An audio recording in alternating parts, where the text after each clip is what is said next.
How do you thrive in this tumultuous times of great uncertainty? I had a solstice gathering on my patio yesterday and asked that question of each of the 13 of us. And it was amazing the different answers that we got. Everyone was vulnerable. Some people were more intellectual about it. Most people really came from their heart.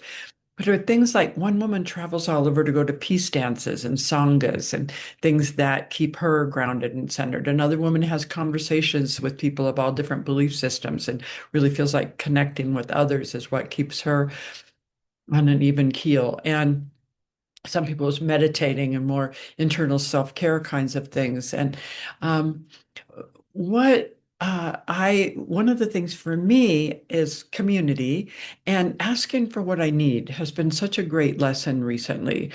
Uh, I find that I was getting thrown off balance. I'm generally a very well balanced person, but my home was really being threatened.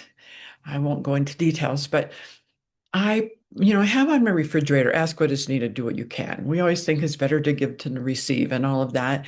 And yet we'll get resentful or burnt out if we don't get our own needs met.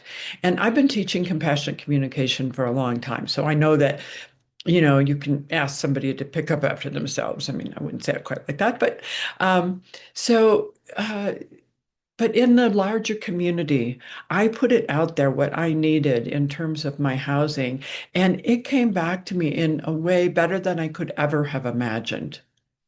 And that is then supporting me in giving back to my community in more simple ways, but a lot of ways.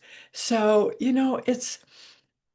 it's just community to me is essential. And because even those people here yesterday that were sharing, um, more internal ways, they showed up yesterday because they wanted to be with other people. And we didn't all know each other really well. I have a great community, but I like to invite other people into it that we don't all know so well. And if you don't have that for yourself, I really recommend searching for ways to create it, whether it's virtual or in person.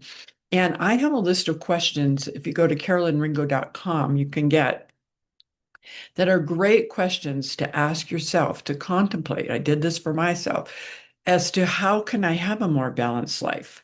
That's not the general question I ask more pointed questions, but we all want to have a balanced life. And we are the ones who can hold that space for those living in fear and anxiety to relax into when they're able. And it's important for those of us who can. It's not like we have to be happy all the time. It's like we need to be present and aware as much as possible and have our hearts open and stay grounded and centered and not thrown off by the news or anything else in our lives. So I'm asking each of you who feel like you are the one, because many of us are the one right now that has the capability of adding more sanity and positive joy even into the consciousness. So thanks for listening, and I'll talk to you next time.